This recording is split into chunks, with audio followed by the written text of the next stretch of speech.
دلوقتي ده بس تعريف بسيط بالشغل بتاعنا وازاي هتقدر تعمل فلوس ومن غير ما تدفع حاجة، من غير ما تخسر حاجة. كل الموضوع ان انت محتاج شوية وقت تقعد تمسك تليفونك وتشتغل مش اكتر.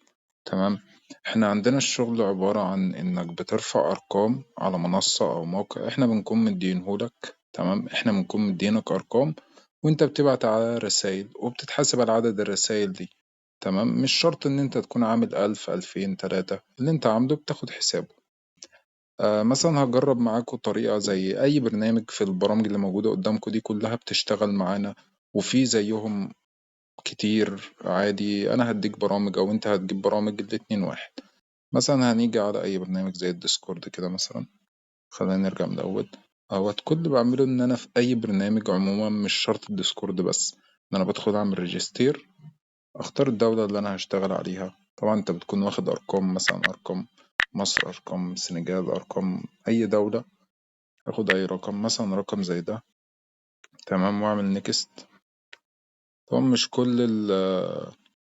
مش كل البرامج بتعمل الغاز زي دي، يعني في بتيجي من غير حاجة. تمام، ادوس فيريفاي. بس كده بيقول لك ايه؟ الرسالة اتبعتت، ان اس ام اس was sent. كده الرسالة اتبعتت للرقم اللي انا مديهولك. كده انت اتحسب لك رسالة. تمام. بتدخل تتأكد من خلال المنصة. تمام، بكون مديها لك. بتدخل تتأكد من خلالها هل الرقم وصل. انا هنزل فيديو تاني شرح الشغل كامل على المنصة وازاي تشتغل وازاي تسجل حساب والكلام ده كله. فالموضوع هيبقى سهل ان شاء الله. كل مطلوب بس ان انت دلوقتي تبدأ تشترك معانا، وتشوف الشغل هيمشي معاك ازاي. والله عجبك تمام، ما عجبكش برضه براحتك. عندك فرصة تتعلم وعندك فرصة ان انت تشتغل. عندك فرصة ان انت تعمل دخل كويس جدا. الشغل مش وحش يعني.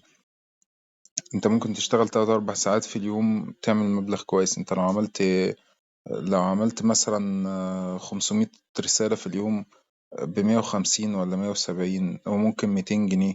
يعني في أرقام كويسة جدا. أنت ممكن تعمل 100 جنيه في اليوم، أحسن لك من إن أنت ماسك التليفون بتلعب. أنت فاهم؟ ما بتدفعش حاجة. كل اللي أنت محتاجه تليفون وصل على الإنترنت فقط مش أكتر.